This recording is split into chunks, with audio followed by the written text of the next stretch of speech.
If you would like to support the work that I do and get access to exclusive content, please click the Patreon link below.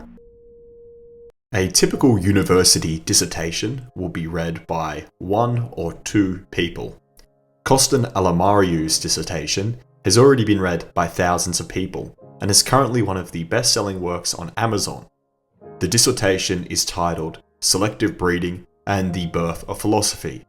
In this video, I'm going to try and summarize one of the key ideas from that dissertation, namely the idea that aristocracy gives birth to the idea of nature. This video will have two parts.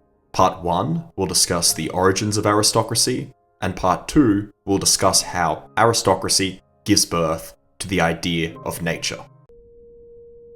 For most of European history, society has been divided into separate classes. These classes were determined not by economic status, but by blood.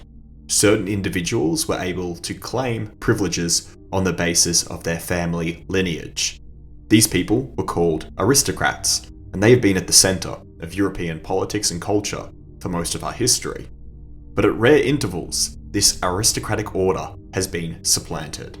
This happened in Athens in the 5th century, it happened in France during the 18th century, and it happened throughout all of Europe in the 20th century. Today, the aristocracy has been almost totally eradicated in Europe. In our democratic age, the concept of aristocracy is alien. It appears arbitrary and irrational. There was, however, a rationale for this form of governance, a rationale that was, in its own weird way, scientific. In this video, I'm going to try and explain that rationale. In order to do this, we need to explain the origins of aristocracy. Where did the idea of the aristocrat come from? Where did the idea of noble blood come from? What is an aristocrat? What is an aristocratic worldview? What is the link between aristocracy and selective breeding? I will try and answer all of these questions in this section. When one hears the word aristocrat today, they are likely to think of a character from Jane Austen's Emma. That is to say, an effete, spoiled, and self-satisfied individual who lives in luxury and idleness. But this was not always the case. The aristocrat was originally a warrior. In the early 20th century, a hereditary member of the British House of Lords complained that Prime Minister Lloyd George had made people lords simply because they were millionaires. When asked, "How did your ancestor become a lord?" he replied sternly, "With the battle axe, sir, with the battle axe." This funny little story helps explain the origins of aristocracy. Aristocrats originally became aristocrats through the battle axe. They conquered territory and people and established themselves as rulers of a society. Nietzsche describes the process as follows. Let's admit to ourselves how up to this point every higher culture on Earth has started. People with a still natural nature, barbarians in every dreadful sense of the word, predatory men still in possession of an unbroken power of the will and a desire for power, threw themselves on weaker, more civilized, more peaceful people.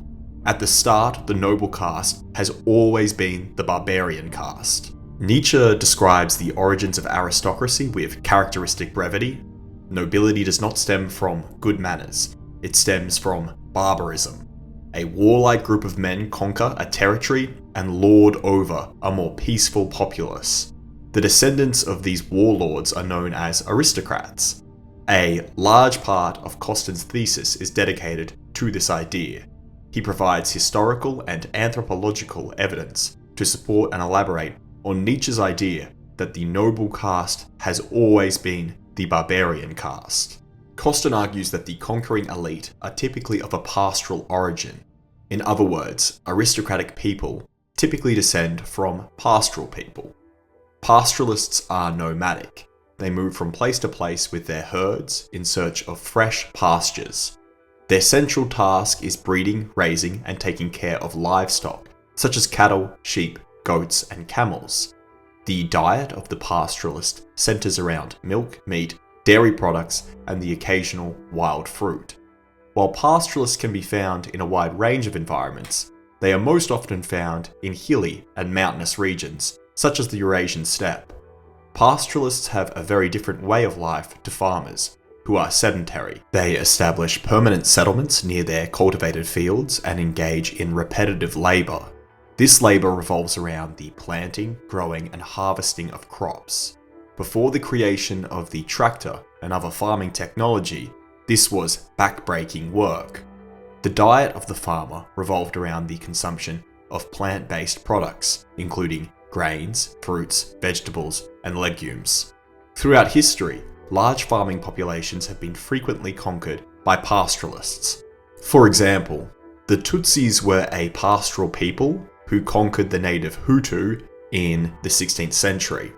The Hutu resided in present-day Rwanda. After conquering the Hutus, the Tutsis established themselves as a ruling elite. Before 1962, they regulated and controlled Rwandan society, despite only being 17% of the population. They were aristocrats, and the native Hutu were commoners. The Tutsis regarded themselves as ethnically and culturally distinct from the Hutus. Pierre Vandenberg describes the Tutsis' attitude towards the Hutu as follows. They developed a genuine racist ideology, taking pride in their slender, tall stature, some 15 centimeters taller than the Hutu, and their distinctive facial features, such as their aquiline nose, and looking down on the Hutu as coarse, ugly, and inferior. The Tutsi regard themselves and are regarded by others as intelligent, astute in political intrigue, born to command, refined, courageous, and cruel. The Hutu are viewed by their Tutsi masters much as peasants all over the world are viewed.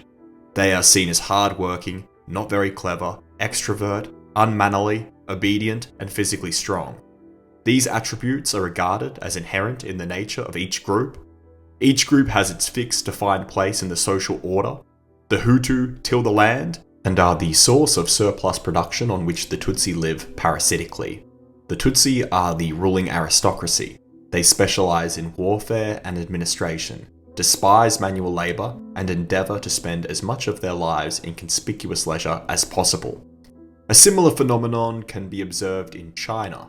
Over the last 1,000 years, China has frequently been ruled by a foreign elite. In the 13th century, the Mongols conquered China.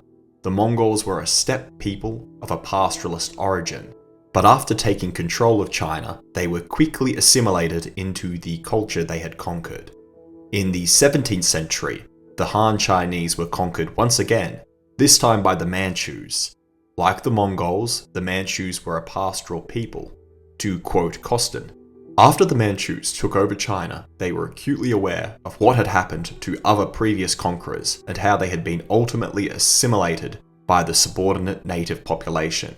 They resolved to prevent this from happening to themselves and enforced a caste and race-based system of sexual apartheid. In addition to banning intermarriage between the two groups, the ruling Manchus put into effect other measures. Like the Tutsis in Rwanda, the Manchus were forbidden by law to trade or engage in manual labor. Something very similar can also be observed in India. High caste Indians often describe themselves as Aryan. Aryans were originally from the Eurasian steppe in southern Russia. Recent genetic studies have shown that high caste Indians owe about 20% of their DNA to the Aryans who came from the steppe. This genetic fact can also be observed phenotypically. High caste Indians have a lighter complexion than low caste Indians. They are also taller and more likely to have blue or green eyes. The Aryans were a pastoral people who domesticated horses and cattle. In around 1500 BC, they began to invade India, which was a settled agricultural society composed of vegetarian farmers. The defeated farmers adopted the language of the pastoralist warriors, which was very similar to Latin and Greek. Intermarriage between the invaders and the native population was forbidden. Like the Manchus, the Aryans imposed strict rules on who could and couldn't breed. These rules were outlined in the Hindu religious and legal text known as the Law of Manu. The Law of Manu sought to preserve racial differences between the invaders and the natives by promoting sexual apartheid. For example, the Sudra, who were the lowest rung of society, could only wed other Sudra. Something similar happened in Europe. During the Bronze Age, Europe was invaded by horse-riding people from the steppe. Europe, like China and India, was largely inhabited by farmers at this time. The steppe invaders, known as the Indo-Europeans, were pastoralists. They established themselves as a foreign elite in Europe. Again and again we see the same trend, a pastoralist population establishing itself on top of a farming population. What explains this trend? Costin offers a range of answers. The first is related to diet, the second is related to culture, and the third is related to environment. To quote him, "A pastoral diet of milk, meat, cheese, and occasional wild fruit is far healthier than a diet of grains and will produce a taller, larger, more robust class of warriors. A tribe that subsists mainly on milk and dairy enjoys advantages in height, strength, and overall health. Consequently, as a matter of physical anthropology, the skeletons of steppe, mountain, or hill-dwelling populations have been far more robust than those of farmers who live in valleys and fertile plains or river basins. A reduction of bone mass develops after a population settles down into an agricultural way of life, whether because of diet or other reasons." Jack Weatherford makes a similar point in his book, Genghis Khan and the Making of the Modern World. To quote him, "Compared to the Chinese soldiers, the Mongols were much healthier and stronger. The Mongols consumed a steady diet of meat, milk, yogurt, and other dairy products, and they fought men who lived on gruel made from various grains. The grain diet of the peasant warriors stunted their bones, rotted their teeth, and left them weak and prone to disease. In contrast, the poorest Mongol soldier ate mostly protein, thereby giving him strong teeth and bones." The second reason for pastoral people's military prowess is cultural. Pastoral people do not own land. Instead, they own livestock. Livestock can be stolen far more easily than land can be stolen. For this reason, livestock theft is a common issue in pastoralist societies. A pastoralist must, therefore, develop a capacity for violence in order to defend his livestock. This is why pastoral people all over the world have developed a reputation for violence, whether it be the Mongols, Scots, or Bedouin people of the Arabian desert. The final reason that Costin gives for the military prowess of pastoral people is environmental. As has already been said, pastoralists typically come from mountainous regions. Life in the mountains encourages the development of physical and moral qualities that are conducive to martial prowess. The hinterlands and mountains have always been violent places. Clan warfare was endemic to the Scottish Highlands until the 18th century, and to Sardinia, Sicily, Montenegro, and other parts of the Balkans until the 20th century. Two blood-soaked classics, the Hebrew Bible and the Homeric poems, came from peoples that lived in rugged hills. And people from the hills and mountains, such as the Gurkhas, Swiss, and Chechens, have always been recognized as formidable warriors. It appears then that military prowess is promoted by mountainous landscapes. Now that we have explained the pastoral origins of aristocracy, we are better able to understand the aristocratic worldview and way of life. Aristocrats, whether they be in Rwanda or Victorian England, have contempt for manual labour. More precisely, they have contempt for farm work. They are often prevented by law from participating in such work. This disdain for farming, which is universal among aristocratic people, most likely stems from the fact that they have never participated in it. It is seen as a lowly profession that only the weak and downtrodden participate in. Symbolically, the aristocrats have always thought of themselves as high and the farmers as low. This symbolism may have originally stemmed from the fact that the conquering pastoralists were from the mountains, whilst the peasants were from the valley. The aristocrats were literally high, whilst the farmers were literally low. Another feature of aristocratic life that can be explained by its pastoral origins is the contempt for the settled life in the village or city. Aristocrats often lived away from the city, preferring to reside in rural estates often referred to as country houses or rural retreats. These rural retreats were often close to the wilderness, where aristocrats would hunt. Aristocrats often associated wild nature with sacredness and purity. The city, by contrast, was often associated with corruption. For this reason, aristocrats sought to preserve wild nature. William the Conqueror, for example, established the New Forest Royal Hunting Ground in 1079. It was used for royal hunts and horse riding. Commoners were not allowed in. This is just one example of a much broader phenomenon. Aristocrats are centrally concerned with lineage and blood. They believe they are entitled to rule by virtue of their ancestry. This belief appears to stem from their pastoral origins also. As has already been said, the central task of the pastoralist is breeding, raising, and taking care of livestock. He is dependent on his animals for his food and transport. Some of his cows produce more milk than the others. Some of his horses are faster and stronger than the others. He inevitably ends up realizing that these positive qualities are often passed down to the offspring of the animal.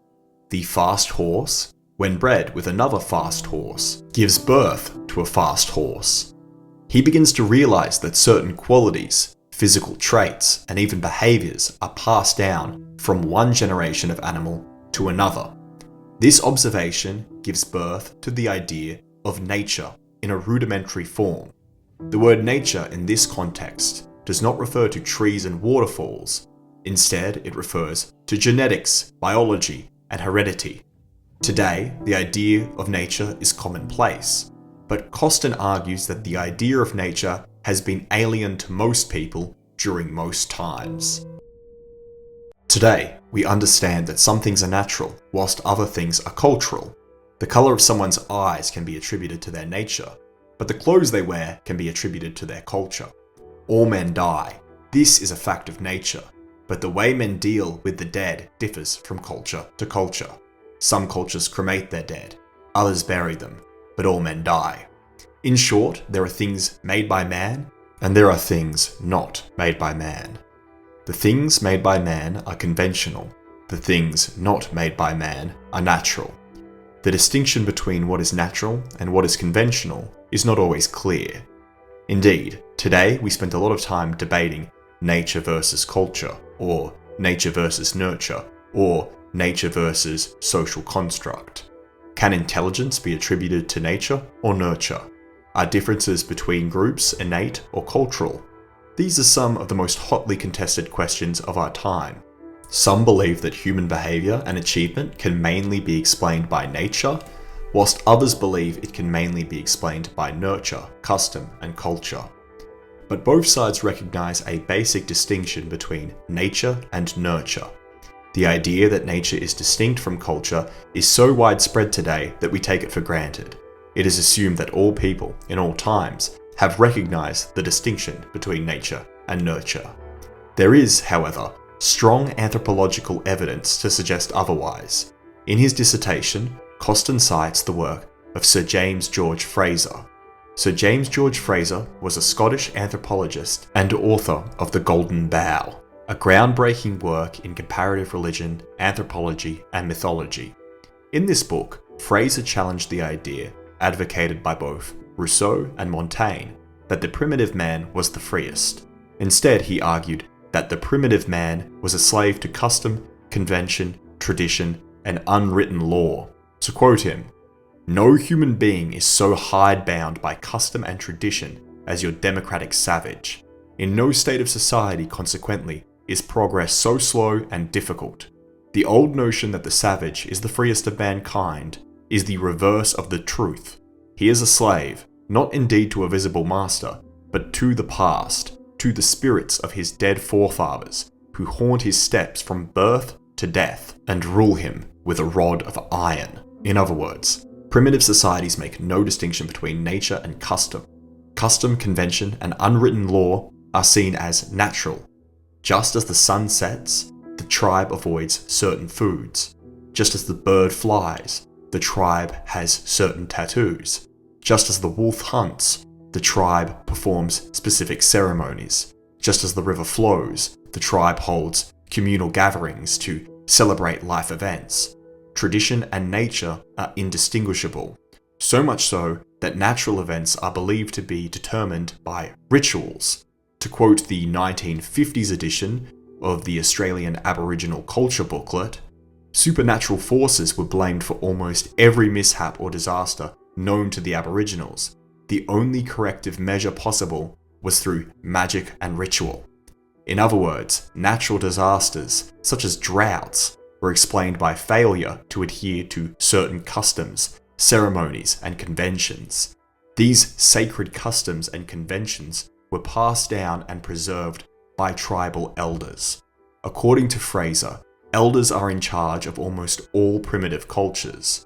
The oligarchy of the elders is the typical institution of rule in tribal society. The role of the elders is to preserve and enforce laws and conventions that regulate almost every aspect of life and allow for no individual distinction.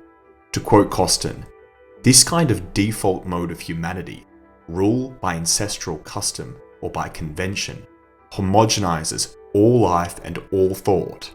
How could the idea of nature emerge out of such life? The answer is that it could not.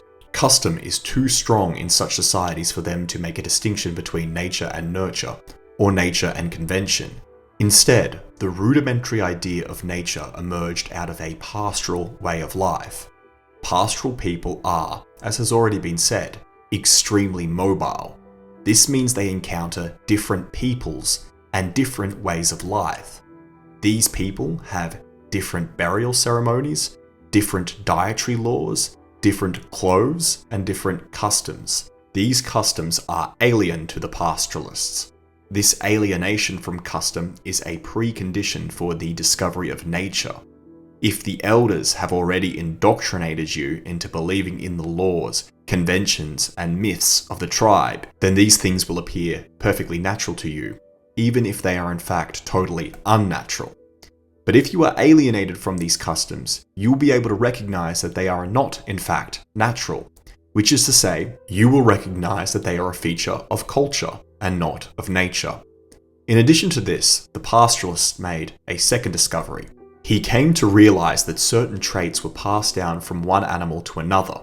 You could, therefore, improve the quality of your animals by controlling who they bred with. Aristocratic people, whether in ancient Greece, medieval Europe, or Victorian England, have always been enthusiastic horse breeders. They recognized they could improve a horse's strength and speed through selective breeding. This realization gives birth to the idea of nature in a rudimentary form. Selective breeding is not only applied to horses, but to the aristocrats themselves. Aristocratic people everywhere, whether they be Manchu or Greek, adhere to laws of breeding. Intermarriage between certain groups is totally banned. In Greece, a form of eugenics was practiced. In Sparta, newborn children were presented before a state council of inspectors, and any child deemed ugly or defective was tragically cast from a cliff to meet their fate on the jagged rocks below. Meanwhile, in Athens, both law and public opinion allowed a father to terminate the life of a newborn child if it was considered weak or deformed. In both Athens and Sparta, the Greeks exposed their infants to extreme weather conditions in order to toughen them. The Greeks did this because they believed it would improve them in much the same way it improved their horses.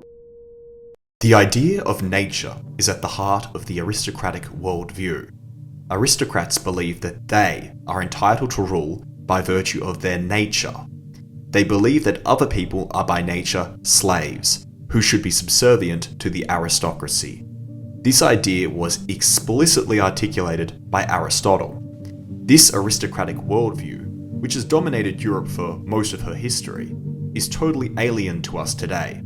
Sparta's system of eugenics seems frightening, Aristotle's idea of the natural-born slave seems cruel, and Victorian morality, with its strict rules about who could and couldn't marry, seems inhumane. In short, the aristocratic worldview, with its strong emphasis on nature, appears both inhumane and irrational. In our democratic age, we emphasize nurture, custom, and culture.